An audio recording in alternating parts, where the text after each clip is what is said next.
Young at Heart by Pam Young. What's this inner Kiddy thing all about? Today I accidentally received an email not meant for me, and since it was very short, I read it before I realized it wasn't for me. It said, I'm going to use different names. Quote, "Hey Mary, I got another email about this inner child thing. What do you think about it? Maggie." Attached to the post was one of my inner Kiddy testimonials. It made me wonder what Maggie thought and what she'd say to Mary.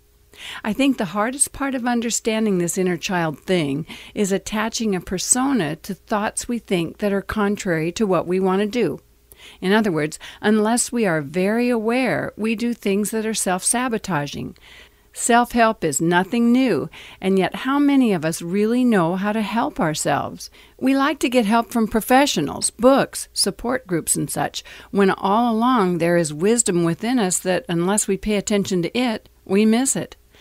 I have loved the results of meeting and forging a relationship with my inner child, Nellie.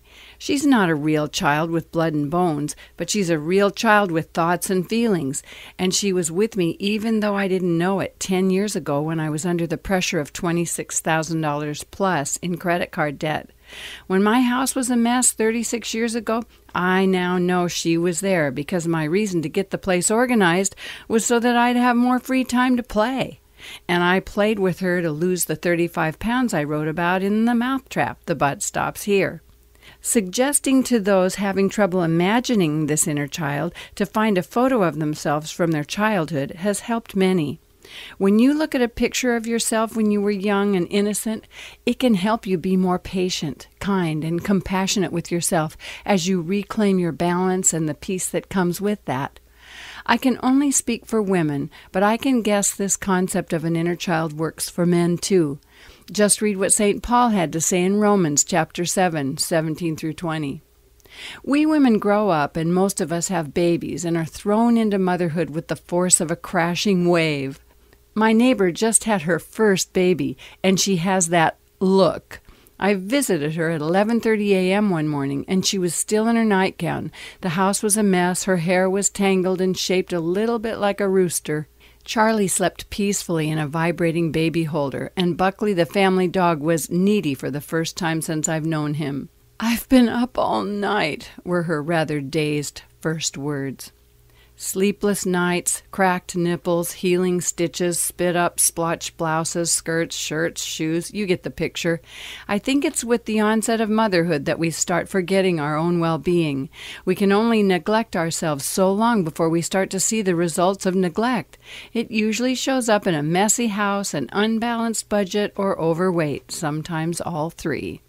My motto is make it fun and it will get done. The main message I have for this inner Kiddy thing is learn how to have fun with you. If I had my way, the title of this Young at Heart would have been Have Fun Playing with Yourself. But of course that title would have caused a revolution. But I really, really mean it when I say I hope you can learn how to play with yourself. When you are your own best friend, you will love your life with a passion only those of you who know. I remember when I was young, I whined to my mom that Donna Trotland said she didn't want to play with me. My mom said, quote, "Well, you go outside and play by yourself and act like you're having fun," unquote. I remember wondering what to do. What I did was start running and doing cartwheels and rolling around on the lawn. I remember it being an act at first, but soon I was having fun. And you know what? Donna came over and wanted to play. I've said this before. All of our problems are windows of opportunity to get to know ourselves better. What a wonderful plan God had for us. When you spend the time getting to know and understand what has caused your problems in life, you get the joy of getting to know you. The you God made and loves. And if God loves you, you should love you too.